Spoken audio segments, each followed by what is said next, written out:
कबीरदास जी कहते हैं, साईं आगे सांच है, साईं सांच सुहाए। साईं आगे सांच है, साईं सांच सुहाए। चाहे बोलो केस रख, चाहे केस मुंडाए। कबीरदास जी बहुत बड़ी बात कहते हैं इसमें। कबीरदास जी ये कहते हैं कि सच, जो सच का रूप है वो कभी भी वो नहीं बदलता है। चाहे आपने बड़े बड़े बाल रख लिए, चाहे आपने बाल को मुड़वा लिया, चाहे आपने कोई भी वेशभूषा रख ली, सच का स्वरूप नहीं बदल सकता है। कबीरदास जी इसमें एक बहुत ही सांकेतिक बात कहते हैं और इस चीज़ को समझने की इस वक्त पे बहुत ज़रूरत है।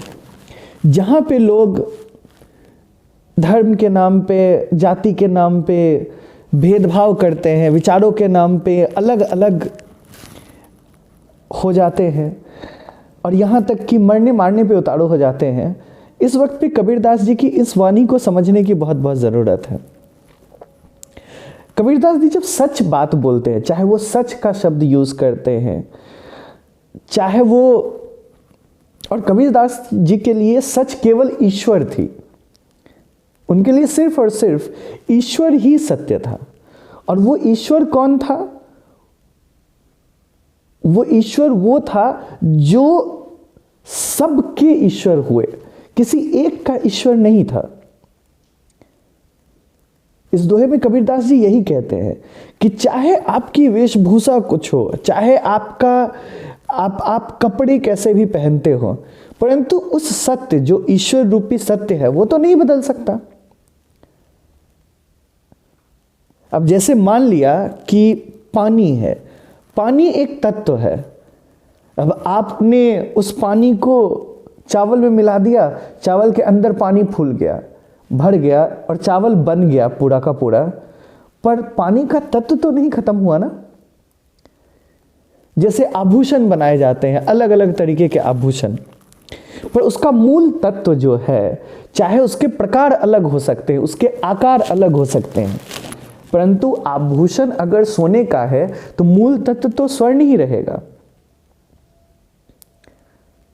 पर एक मनुष्य रूप में होने के बाद भी, हम लोग चीजों को समझने के बाद भी इस चीज पे भेदभाव करते हैं। और सबसे बड़ी बात, अगर इसको दूसरे रूप में देखने की कोशिश करोगे तो ये पाओगे कि कबीरदास जी यहां पे उन सब की भी बात कर रहे हैं जो सफेद कपड़े पहन के या किसी और रंग के कपड़े पहन के झूठ बोलते हैं। और झूठ बोलने का मतलब क्या है? लोगों को बरगलाना। झूठ बोलने का मतलब किसी एक परिस्थिति में झूठ बोलना नहीं है। झूठ बोलने का मतलब कबीरदास के शब्दों में बरगलाना, लोगों को बेवकूफ बनाना। कबीर जिस सत्य की बात कर रहे हैं, इस दौर में लोगों को उस सत्य को समझने की और समाज को उस सत्य को समझने की और निभाने की दोनों जरूरत है। वरना खास करके हमारा जो भारतीय समाज है,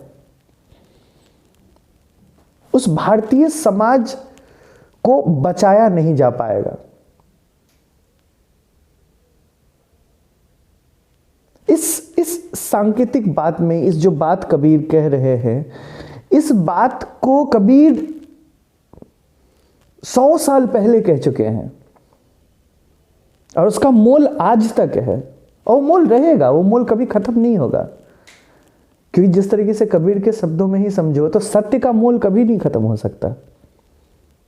कभी संभव ही नहीं है कि सत्य बुझ जाए। बहुत ऐसी बातें कबीर ने कही हैं। इसी तरीके से ऐसे बहुत सारे संत हुए हैं, खास करके कबीर जैसे जो संत थे, जो भक्ति परंपरा के थे।